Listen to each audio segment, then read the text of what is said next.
Anderson came back to make the catch for him. Anderson has missed a field goal for the first time in 2 years. Can't do nothing but get your roll on. But now he Williams! Touchdown! That is a disgusting act. Straight cash, homie. 26-yard intercepted. I can't believe he missed it. The season can't end like that. It's a Minneapolis miracle. 71-yard touchdown. Bucky Justin Jefferson.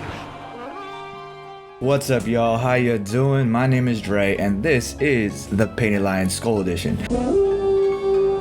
Now, in this episode, I will be dissecting what went well and what went wrong in Sunday's game versus the Seahawks. Now, I'm going to go over the good things first because... You know I like my dessert first. Penalties are staying down. Now, in the opening game versus Cincinnati, Vikings had a total of 12 penalties. Last week, we only had 3, and this week, we only had 4 for only 40 yards. But it really should have only been 2. One was Everson Griffin getting a so-called roughing the passer for barely touching Wilson, because later on, they had the same thing, and no flag was thrown. I'm honestly fine with the call if they're consistent, but they weren't. The other not really penalty was when the Vikings purposely took a delay of game before punting in the closing seconds of the game. Otherwise, there was only one offensive line penalty with Bradbury holding, and then special teamer Josh Metellus was flagged for holding on a punt return. Holding honestly happens on each play. It's pretty much who can disguise it better and not get caught at this point. So honestly, this was a great game for the team when it comes to penalties, as we were able to really keep the number of penalties down. The next really good thing about this game was Alex Madison. So let's be honest here. He is not Dalvin Cook. Dalvin is the workhorse of this team,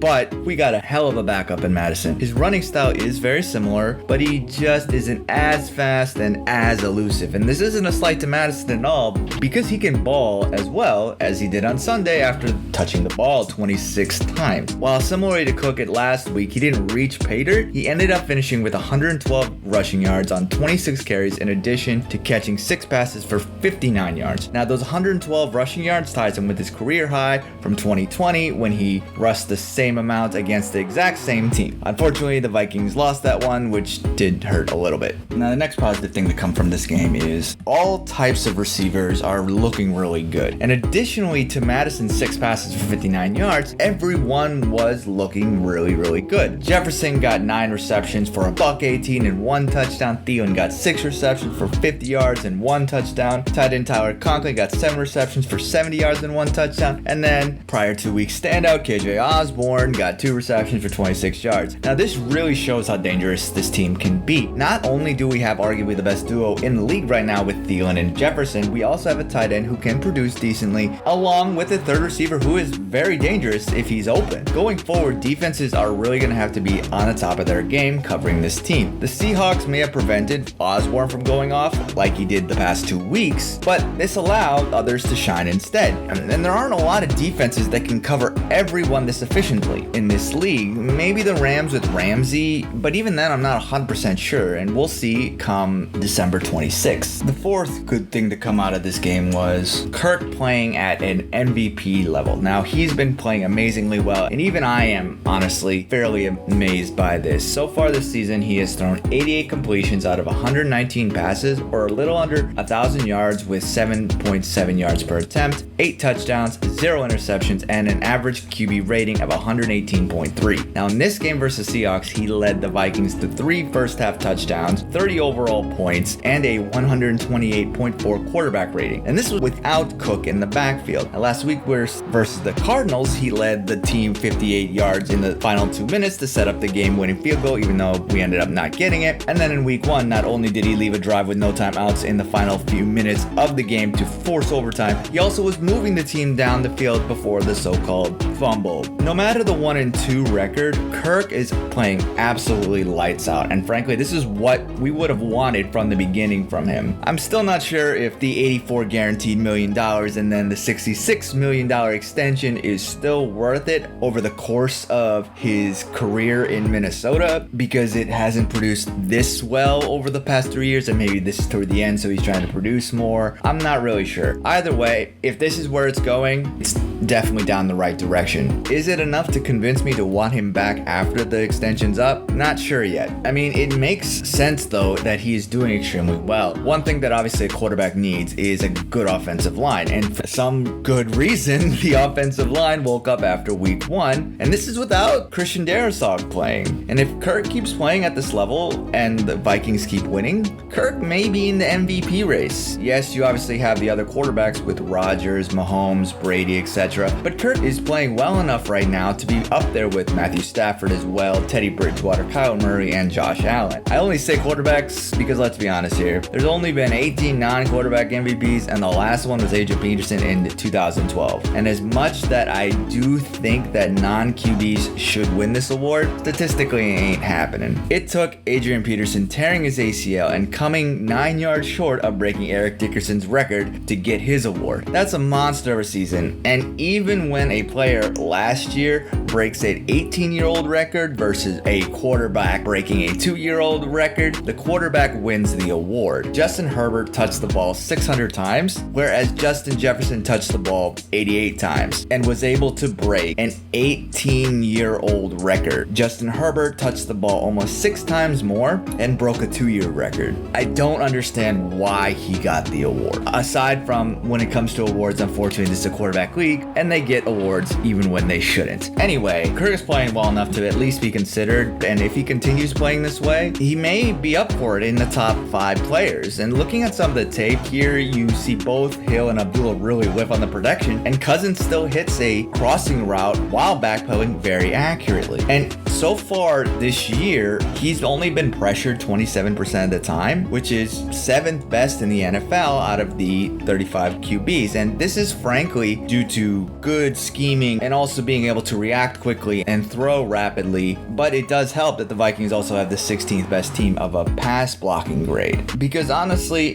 when it comes to Kirk and the offense, they're carrying the team right now because the defense isn't at the top tier, mostly due to the secondary. And this is somewhat of a positive and also one of the negative things. So I'll first talk about the good things. Now, in the second half, the defense held the Seattle to 0 points and only allowed 81 yards. And that is really great. And respect is due to the Vikings for being able to keep Wilson in check. His longest completion Sunday was 39 yards, and they were really able to prevent Wilson from getting deep pass completions. Though the last one from Hitman definitely got the interception and honestly was defensive pass interference, though the Vikings have been screwed before when it comes to defensive pass interference, and the interception is the worst outcome on a 4th down pass. Overall though, the defense was able to hold Seattle to 404 total yards, and honestly 17 points, which is just 2 touchdowns and 1 field goal for the entire game, is a good statistic. Defense was able to keep Wilson in check. He only left the pocket 7 times and was really only successful once, and that was on the first play of the game to Metcalf. After that, he went 0 for 3 passing and then ran 3 times for 2, 1, and 4 yards. And the Vikings were able to sack Wilson twice for 15 yards and keep them 3 for 8 on 3rd down conversions. Other than that one 30-yard touchdown run, the defense even held Carson and the rest of the running game to under 70 yards. So the defense played fairly decently, even though some of the numbers weren't as high as they were in other weeks. Now, having said that, give me the damn veggies. In the first half, they allowed the Seahawks to score 17 points. The drives were pretty quick, and unfortunately, Breland again was the culprit. And one of the passes came on the touchdown to Metcalf, and he was playing extremely far off. I still don't know why Cameron Dantzler isn't starting over him. He obviously had a very good rookie year, and there's got to be something going on in the back end, because after the game, he tweeted, and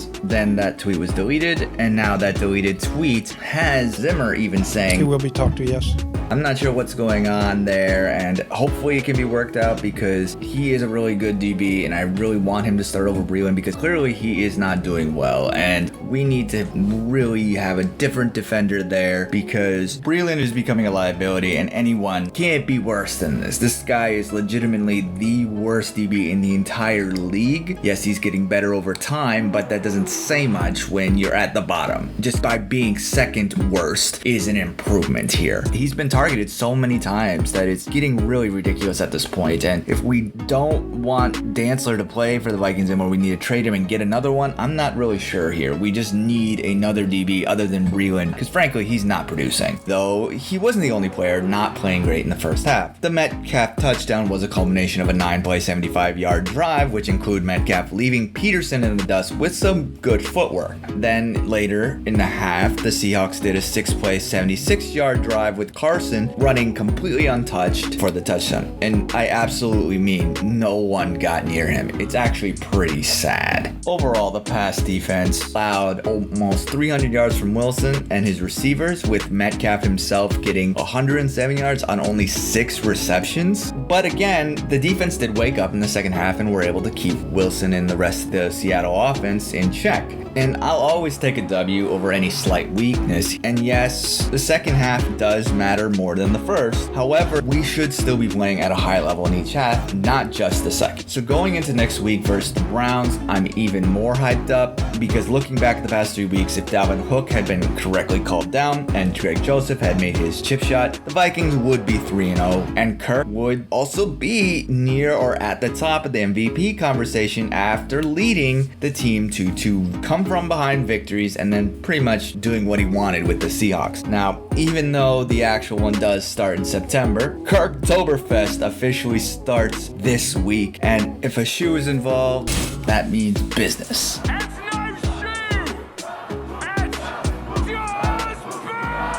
This game really had some really great play calling by Clint Kubiak, and it was equally executed by Cousins. I got 3 words for you. You like that? Yeah! The Vikings are arguably the best overall team in the NFC North, and frankly should be. Now going forward, our schedule does ease up a little bit, but the Vikings can't. Yes, there are 2 more home games in a row, but we have to keep this gameplay at a high level. Anyway, let us know in the comment section what your thoughts are on the game, and subscribe for more of the Painted Lines, Skull Edition, and you can follow me on Twitter at Skull Edition and at Painted Lines. Look out coming later this week for the preview for week 4 and the reaction coming next week. Until then, Skull, let's go Vikings.